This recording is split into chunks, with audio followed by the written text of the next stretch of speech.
प्यारे विद्यार्थी, आज से आप लोग की कक्षा 7 की मैथ स्टार्ट हो रही है, जिसमें से हम अध्याय 2 से शुरू कर रहे हैं। एक अध्याय को अगर ऑफलाइन कक्षा चलती है तो उसमें पढ़ाएंगे स्कूल में, अगर नहीं चलती है इसके बाद फिर शुरू करेंगे। तो यानी आपके पास गणित होगी, अगर नहीं है तो व्यवस्था कर लीजिए, क्योंकि क्लास तो चलने ही लगी है और चलेगी ही पूरी तरह से। तो आपको यानी ये व्यवस्था कर लेना है गणित की, और जो पढ़ा रहे हैं उसको आप पढ़िए। और है ना, तो देखिए कक्षा 7 यानी अध्याय 2 है। अध्याय 2 में क्या है? भिन्न एवं क्या है? दशमलव। तो हम पहले भिन्न से परिचित होते हैं कि भिन्न होता क्या है ना।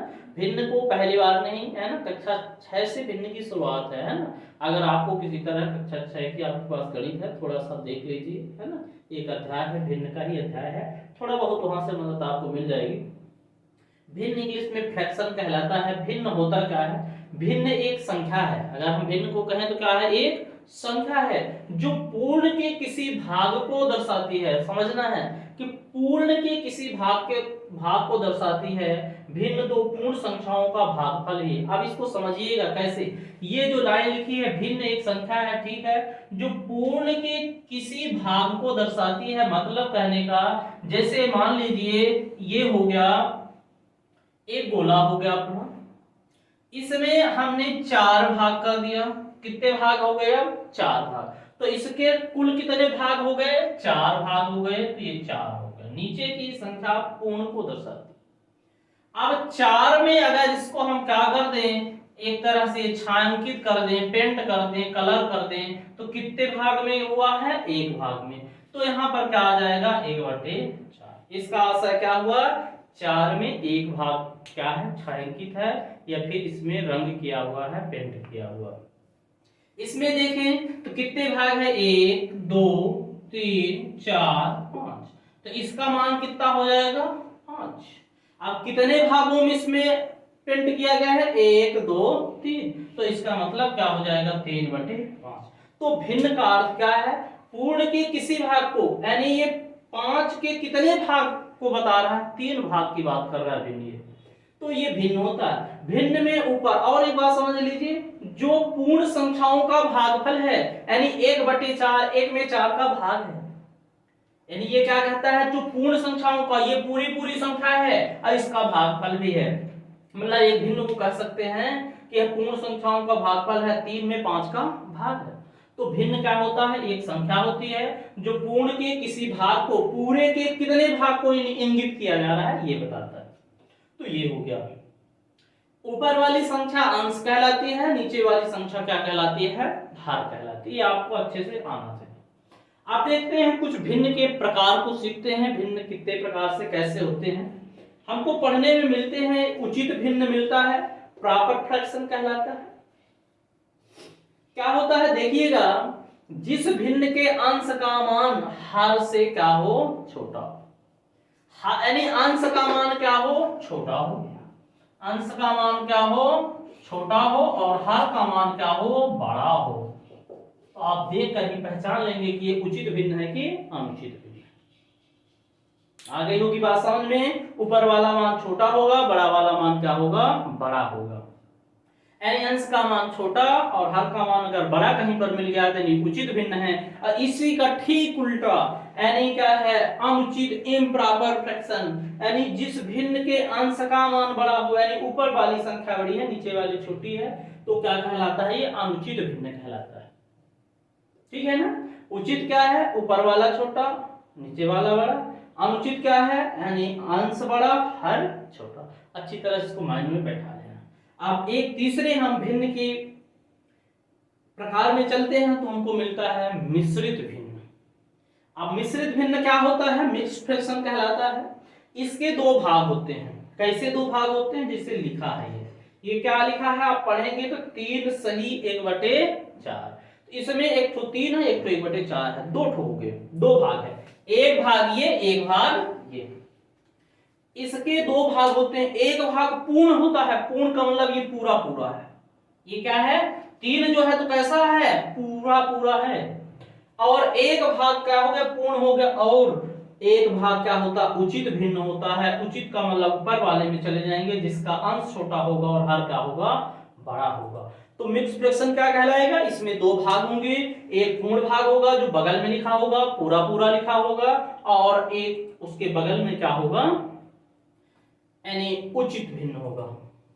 तो इस तरह से हमने सीखा भिन्न क्या होता है, उचित भिन्न, अनुचित भिन्न, मिश्रित। इसको कॉपी में नोट करने। अब हम आगे की ओर चलते हैं, इसको आप वीडियो को रोक के लिख लेना है।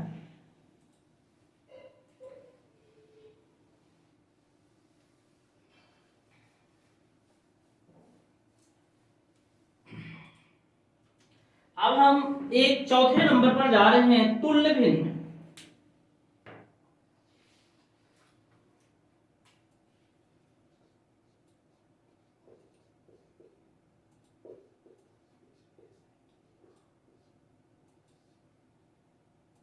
अब देखते हैं तुल्य भिन्न क्या होता है।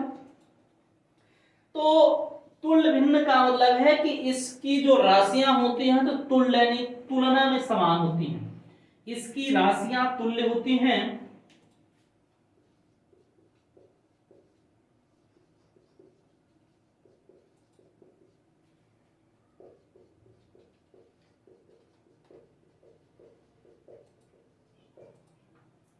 इसकी राशियां क्या होती हैं, तुल्य होती हैं। कैसे तुल्य होती हैं देखना है। जैसे जैसे लिखा है EX मतलब एग्जाम्पल, जैसे लिखा है 1/2, 1/2 तुल्य का भिन्न क्या हो जाएगा, हमको पता करना है या निकालना है। कैसे निकालेंगे, यानी ऐसी संख्याएं जैसे लिखा है 2/4, क्या लिखा है 2/4, तो इसको सरल करने पर यानी काटने पर यही आ जाएगा। ऐसी भिन्न तुल्य भिन्न कहलाते हैं। जैसे 2 एक कम 2 और 2 दूनी 4, इसको सरल करने पर क्या आ गया 1/2। और देखिए 3/6, 3 दूनी 6, यानी 3 एक कम 3, 3 दूनी 6, इसको काटने पर। जैसे 10/20 कितना हो जाएगा, 10 एक कम 10, 10 दूना 20। तो इस तरह की क्या है, तुल्य भिन्न है। जैसे 3 क्या हो गया 6 हो गया, तो ये तो बता ही दिए, ठीक है। तो ये क्या कहलाती है, तुल्य भिन्न। अब इसको देखिए बनाया भी कैसे जाता है, यहीं पर सीख लेते हैं, है ना। जैसे लिखा है, कोई कह दिया 3/4 का तुल्य भिन्न बनाइए 5 ठो। 3/4 का तुल्य भिन्न कितने बनाने हैं, 5 ठो। तो आप किसी भी संख्या का एक यानी 2 से लेके किसी भी संख्या का इसमें ऊपर नीचे गुणा कर दीजिए, तुल्य भिन्न बनते जाएंगे ऊपर नीचे। तो ये हो जाएगा 3 दूनी 6, 4 दूनी 8, ये 3/4 के तुल्य ही है। 3/4 में आप 3 का गुणा कर दीजिए, यानी 3/4 में 3 3 का ऊपर नीचे गुणा कर दीजिए, 3 3 9/12। 3/4 में 5 का ऊपर नीचे गुणा कर दीजिए, 5 3 15/20। आप 7 का कर दीजिए 3/4 में, 7 3 कितना हो जाएगा 21, 7 4 28। तो इस तरह से क्या बनती है, तुल्य भिन्न बनती है। किसी भी संख्या का गुणा करते जाएंगे, ऊपर नीचे करते जाएंगे, तुल्य भिन्न बनती जाएगी, ठीक है। तो इस तरह से आप तुल्य भिन्न भी प्राप्त कर सकते हैं। तो ये आपको सामान्य जानकारी भिन्न का मिल गया। भिन्न क्या है, उचित भिन्न क्या है, अनुचित भिन्न क्या है, मिक्स फ्रैक्शन या कहें मिश्र भिन्न क्या होता है, और उचित भिन्न क्या होता है। अब हम इसके प्रश्नों पर आते हैं। यानी अगर हम देखें प्रश्नावली 1 यानी अध्याय 2 का प्रश्नावली 2.1। अब इनके प्रश्नों को हल करना है। प्रश्न क्या लिखा है आप देखेंगे, जिसके पास किताब नहीं है तो हम यहाँ से यानी इस प्रश्नावली की आपके व्हाट्सएप में फोटो यहाँ से भेज देंगे, तो आप उस प्रश्न को पहले कॉपी में लिख लीजिएगा, सभी प्रश्नों को फिर हल करिएगा। तो क्या है प्रश्नावली 2। पहला प्रश्न क्या कहता है, यानी 2 ऋण 3 कितना है 5। अब इसको हल करने की तरीके देखें। पहला तरीका 2 3/5, हम 2 तरह से इसको हल करेंगे, आपको सीखना। इसका पहले तो आप डायरेक्ट गुणा कर दीजिए, 5 दूनी 10 ऋण 3, ये 3 है तो 3, जो चिन्ह रहेगा वही रहेगा, बटे जो 5 है तो वही रहेगा। 10 में 3 घटेगा तो कितना आ जाएगा 8/5, ये आ गया 5 दूनी 10, 10 में 3 गए कितना आ जाएगा 7 आ जाएगा, 10 में 3 घटा देंगे तो कितना आ जाएगा 7 आ जाएगा। अब 7 बटे कितना हो जाएगा 5 हो जाएगा, है ना, यहाँ पर थोड़ा सा समझ लेना, 10 में 3 जाएगा कितना आएगा 7। दूसरा तरीका, आप इसके बटे में कुछ नहीं है तो 1 कर लीजिए, क्या कर लेंगे 1, फिर इनका तिर्यक गुणा, इसका इसके साथ करेंगे तो 5 दूनी 10 ऋण 3 एकम 3 बटे 5 एकम 5, इसका इसके साथ, इसका इसके साथ, इसका इसके साथ, तो कितना हो जाएगा 7, यानी 10 में 3 घटेगा तो कितना आ जाएगा 7/5।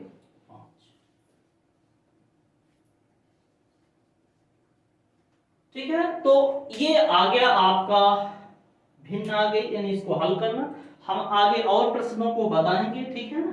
तो कैसे हल करते हैं, पहला प्रश्न हो गया, ठीक है ना। और प्रश्न लेते हैं, और प्रश्न नहीं, पहला दूसरा तीसरा देखते हैं। तीसरा प्रश्न क्या है, 3/5 धन 2/7, दोनों तरह से देखते हैं, दो तरह से, तीन तरह से, 3/5 धन 2/7, प्रश्न वही है, अलग अलग विधि से। पहला मेथड, इसका इसमें गुणा, 7 तिरिक 21 धन 5 दूनी 10 बटे नीचे का नीचे 7 पैना 35 बराबर, ये कितना हो जाएगा 31/35। आप अब दूसरा, यानी एलसीएम द्वारा, लघुत्तम विधि द्वारा, अगर दो ठो भिन्न वाले प्रश्न, दो भिन्नों का जोड़ रहता है तो तिर्यक गुणा से लग जाता है, लेकिन अगर इसी में एक और भिन्न जुड़ जाए तो फिर तिर्यक गुणा से हल करना उसको कठिन हो जाता है। तो हम उसको फिर किस विधि से लगाते हैं, लघुत्तम विधि से। सबसे पहले हम क्या करेंगे, 5 और 7 का लघुत्तम समापवर्तक निकाल लेंगे। क्या हो जाएगा, यानी 5 और 7 का लघुत्तम पहले निकाल लेंगे, तो 5 से काट देंगे, 5 एकम 5, और ये उत्तर आएगा, नहीं कटेगा जो उत्तर आएगा, 7 से काट देंगे तो 1 आ जाएगा, यानी इसका इसका गुणा कर लेंगे तो कितना आ जाएगा 7 पैना 35, यानी 5 और 7 का कितना आ गया 35। ये लीजिए, अब जितना लघुत्तम आ गया है तो यहाँ पर लिख लेते हैं, बाकी 35 को यहाँ भी गुणा कर देंगे, यहाँ भी गुणा कर देंगे, इससे इसको काटेंगे, 5 सते 35 कितना आ गया बच्चों 7, और ये इसका इसका गुणा, 7 तिरिक 21, इसको काटेंगे 7 पैना 35, 5 दूनी 10 बराबर कितना आ जाएगा 31/35। आप सोचेंगे कि आया तो वही, हाँ यहाँ पर आया है, लेकिन कुछ प्रश्न ऐसे होंगे जिनका लघुत्तम कुछ दूसरा निकलेगा। यहाँ पर दोनों अभाज्य संख्याएं हैं, इसलिए दोनों का लघुत्तम सेम है। कुछ ऐसी संख्याएं भी मिलेगी जब इनका क्या होगा, यानी भाज्य की संख्या होंगी तो वहां पर लघुत्तम चेंज हो जाएगा, हर चेंज हो जाएगा। इस विधि में अंतर क्या होता है, फायदा क्या होता है, आप समझिएगा। इस विधि से जब तिर्यक विधि से गुणा करके लगाएंगे तो इसको सरल करना पड़ता है, इसको अब सरल करना पड़ेगा अगर कुछ कटने वाला है तो, और इसका खुद सरलतम रूप ही निकलता है एलसीएम से।